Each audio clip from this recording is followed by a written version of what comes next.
এটা ফায়ারের লোকজন কই? তারপর ফায়ার সার্ভিসের লোকজন কই? ওরে অবস্থা রে।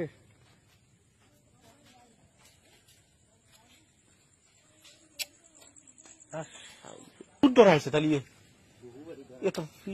কি কাহিনী? চলো চলো চলো চলো চলো, আর থাকবো না। পোড়া বাড়িতে বসে কান্নায় ভেঙে পড়ে কথাগুলো বলছিলেন ভুক্তভোগী নারী। তার মতো আরো 20টি বাড়িতে অগ্নিসংযোগ করা হয়েছে বলে ভুক্তভোগীদের অভিযোগ। বাড়িগুলোতে জলজ্বলে পোড়ার ক্ষত দেখা যাচ্ছে।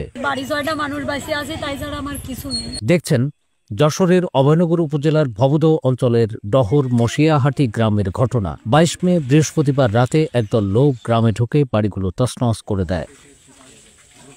22 মে সন্ধ্যায় অভয়নগর উপজেলার ডহর মশিয়াহাটি গ্রামে পিন্টু বিশ্বাসের বাড়িতে নওপাড়া পৌর কৃষক দলের সভাপতি তরিকুল ইসলামকে কুপিয়ে এবং গুলি করে হত্যার ঘটনা ঘটে। ঘেরের ইজারা নিয়ে দ্বন্দ্বের জের ধরে বাড়ি থেকে ডেকে নিয়ে তাকে মারা হয়েছে বলে অভিযোগ তার পরিবারের। ওই ঘটনার পর রাতে একদল লোক ডহর মশিয়াহাটি গ্রামে অন্তত 20টি হিন্দু বাড়িতে লুটপাট, ভাঙচুর ও অগ্নিসংযোগ করেছে। শুক্রবার দিনের বেলা ডহর মশিয়াহাটি গ্রামে পোড়া বাড়িগুলোর এমন অবস্থা দেখা যায়। ভুক্তভোগীরা বলছেন তাদের ঘরবাড়ি লুট হয়েছে, টাকা স্বর্ণ সব নিয়ে চলে যাওয়ার আগে বাড়িগুলো জ্বালিয়ে দিয়ে গেছে তারা। কয়জন মানুষ বাস নিয়ে আসে আগে আমার এই জায়গাটা বাড়ি এবার বলতেছে বাড়ির মালিক কই। আমি ওই পাশটা তাড়াতাড়ি আসে বাবাকে আছে এই পাশটা সরাই নিয়ে চলে যাই। তারপরে আমি কিছু জানি বাড়ি 6টা মানুষ বাসে আছে, তাই ছাড়া আমার কিছু নেই। এই আনে চিড়িয়া নিয়ে দিয়ে গেল একজন।